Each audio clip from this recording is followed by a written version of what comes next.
இப்போ திமுகவை பொறுத்த வரைக்கும் தமிழ்நாட்டில் ஒரு விஷயத்தை கொண்டாடிட்டு இருக்காங்க.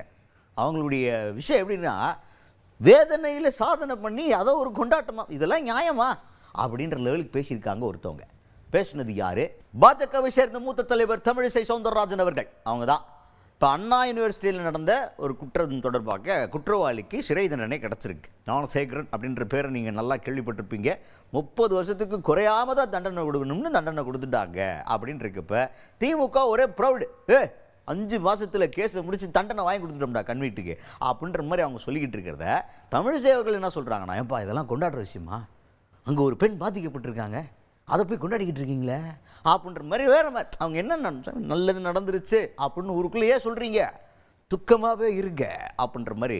இந்த பெண்ணுக்கு இழைக்கப்பட்டது ஒரு அநியாயம்தான், ஆனால் அதற்கான நீதி கிடச்சிருச்சு அப்படிங்கிறத கூட வெளியே சொல்கிறத ஒரு விமர்சனமாக முன்வைக்கிறாங்க தமிழிசை சவுந்தரராஜன் அவர்கள். ஸோ திமுக எப்போவுமே என்ன சொல்கிறது, ஒரு சோக மூட்லேயே இருக்கணும்னு நினைக்கிறாங்க தமிழிசை சவுந்தரராஜன் அவர்கள்.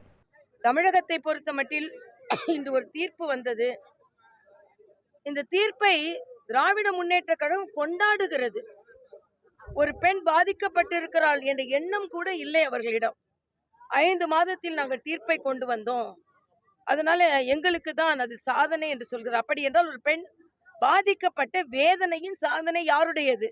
திசை மாறி போய்கொண்டிருக்கிறது தமிழக அரசு. அது மட்டும் அல்ல, மதுரையில ஒரு கூட்டம் கூட்டி எதிர்க்கட்சி தலைவர்களை எல்லாம் கோமாளிகள் அப்படின்னு சொல்லி இருக்கிறார்கள்.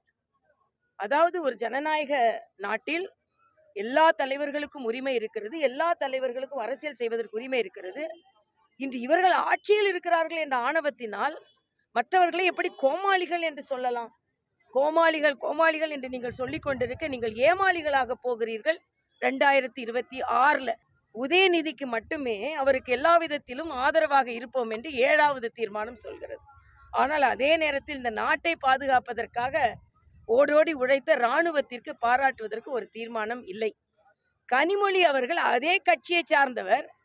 உலகம் முழுவதும் நமது பாரத பிரதமரின் ஆதரவினால் சென்று இந்த ஆபரேஷன் சிந்தூர் என்பது தீவிரவாத தாக்குதலுக்கு எதிராக நம் பாரதம் செய்த மிகப்பெரிய தீவிரவாதத்தை மட்டுமே நோக்கி அதே சமயத்தில் மக்களை பாதுகாக்கின்ற ஒரு மிகப்பெரிய உலகிற்கே வழிகாட்டிய ஒரு தாக்குதல் என்று சொல்லிக் கொண்டிருக்கிறார். அவர்கள் கட்சி தலைவி உலகமெல்லாம் கொண்டு செல்லும் வாய்ப்பை பெற்றும் கூட அந்த கட்சி மதுரையில் ஒரு மாநாடு நடக்கும் பொழுது ஆபரேஷன் சிந்தூரை பற்றி எதுவுமே சொல்லவில்லை என்றால் எல்லாவற்றையும் அவர்கள் அரசியலாக்குகிறார்கள் என்பதை மக்கள் புரிந்திருக்கிறார்கள்.